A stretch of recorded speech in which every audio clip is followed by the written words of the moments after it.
Picture this. A flute of champagne arcs through the air, glinting under fairy lights, as Melissa's high heels skid on a hidden slick of soap gel. Her arms flail like she's auditioning for a slapstick comedy, and a groomsman lunges to save a teetering wedding cake, only to crash into the ring bearer, who tumbles into a table stacked with gifts. Shrieks pierce the night, the bride's mascara streaks down her face, and someone hollers, "Is this a wedding or a soap opera stunt?" I'm standing at the edge of my own deck, arms folded, watching the mayhem unfold in my backyard in Sunnyvale, California. Just days ago, Melissa, the Homeowners Association's self-appointed empress, had the gall to tell me I should be grateful she'd hijacked my property. Now, her dream wedding was sliding into chaos, and let's just say, justice felt as slick as my deck. It all started on a quiet Wednesday. I was nursing my coffee, watching a stray cat eyeball a sparrow in my yard, when a knock rattled my front door.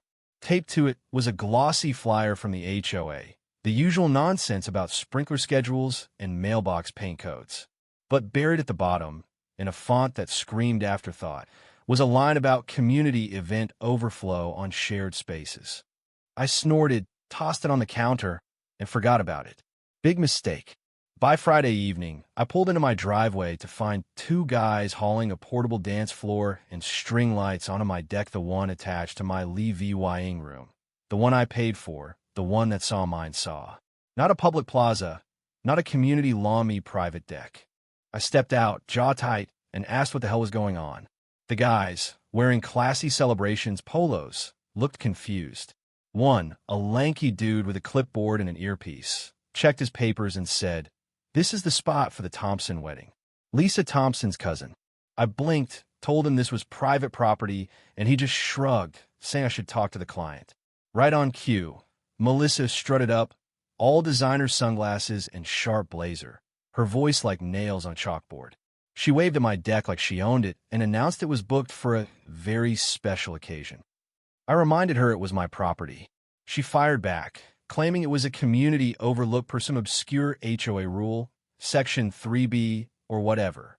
I pulled out my deed, complete with a survey map, and she literally rolled her eyes, dismissing me like I was a kid tugging at her sleeve.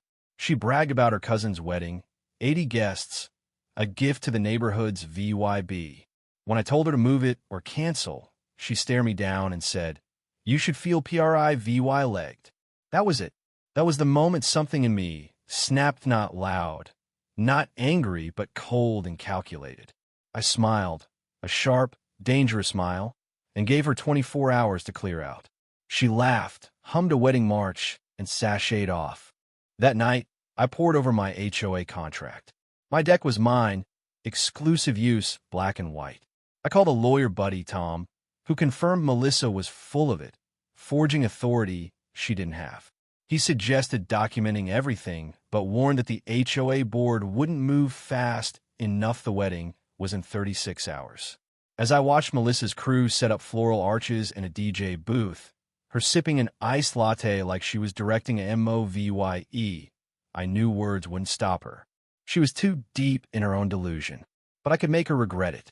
See, I used to work in building safety, testing surface traction.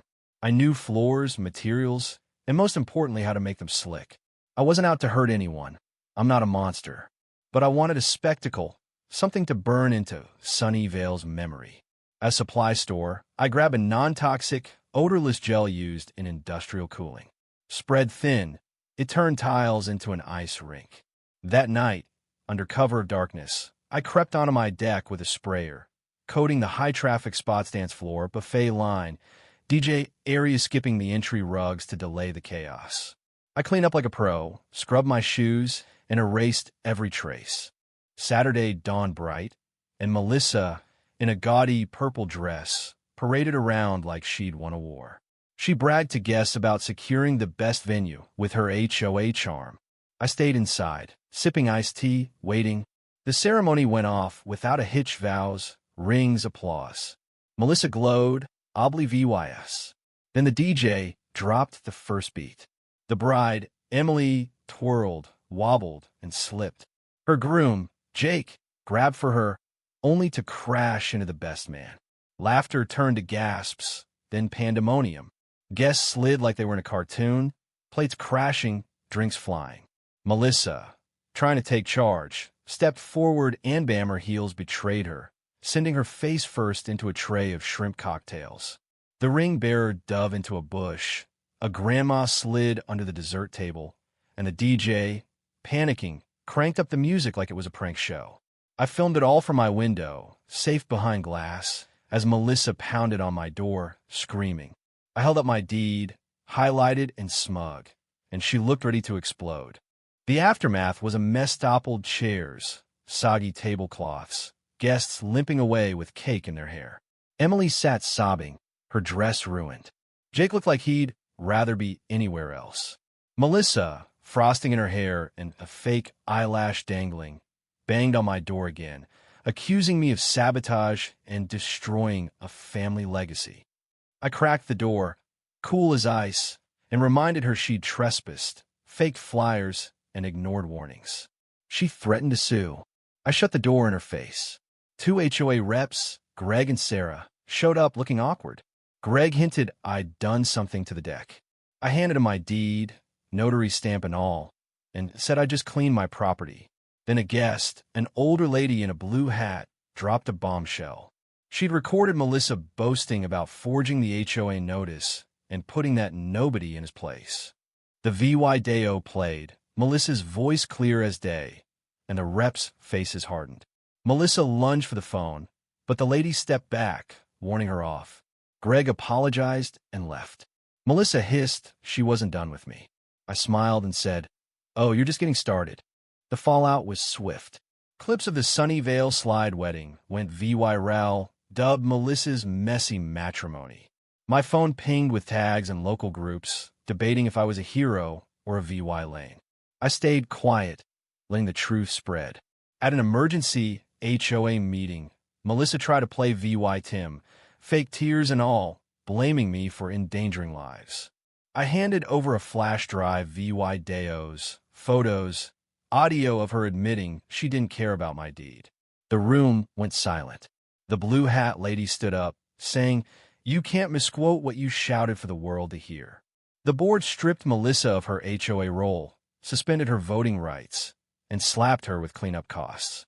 She stormed out, speechless for once. The board chair, Diane, told me I'd handled it better than most. I just nodded and left. But Melissa wasn't done.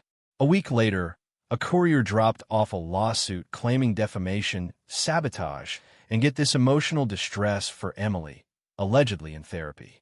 I laughed, then called Tom. He called it baseless, but @VY said a thorough response. Meanwhile, a local blog ran, HOA hijinks, wedding wiped out, with stills of Melissa sliding into shrimp. A podcast, Saw Neighborhood Nightmare, saw in VY Ted me to share my story anonymously. I did, and the episode, The Slick Deck Debacle, racked up 600,000 plays. Melissa's lawyers sent another notice, demanding I retract statements. I hadn't made any. The podcast host clapped back, citing public footage. Then the HOA turned on her. An audit uncovered her misusing funds landscaping for her yard, catered meetings for her friends. Neighbors piled on with stories of her petty fines and rule twisting. At a packed meeting, Diane announced a full re-VYEW. Melissa didn't show. Then came a surprise. Emily knocked on my door, alone, apologetic. She hadn't known the deck wasn't communal. Melissa had lied. She was starting a podcast about wedding disasters and asked me to join the first episode not as the bad guy, but the plot twist. I said yes. She laughed about sliding into her cake being her marriage's realest moment. She'd annulled it. Jake bailed, citing too much drama.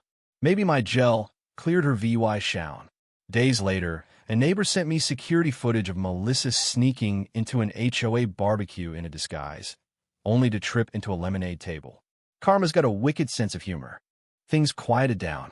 The HOA got term limits, transparent budgets, and fair rules. My deck became legend. Kids called it the slick spot. I added a small plaque by the gate. Truth slips here, dated with the wedding. Neighbors loved it, Leah VYing notes and cookies. Then Melissa tried one last stunt. A truck showed up to install security cameras on my property ordered by HOA VP Melissa Thompson. I called Diane, who confirmed Melissa was banned from vendor requests. She'd posed as a consultant, forging forms just like she'd tried on another neighbor's lot. I documented everything: truck, forms, conversation, and called a friend in municipal fraud. Melissa had graduated from HOA bully to criminal. The city hit her with a notice for impersonating an official, and homeowners filed claims for fraud and vandalism. A court date loomed. The final jab? Teens projected wedding memes on Melissa's garage, her sliding, cake-covered, on loop. She ran out, saw neighbors watching, and froze. Next morning, her house went dark. By week's end, MOVYing truck rolled up. She left without a word. Her queen of slips, crown left on her stoop. My deck was mine again, a symbol not of revenge, but of standing firm. The HOA threw a MOVYing night there. With permission, no slips. As we laughed under the stars, I knew it wasn't about soap or sabotage. It was about knowing your rights, holding your ground, and letting bullies trip over their own egos. So what do you think?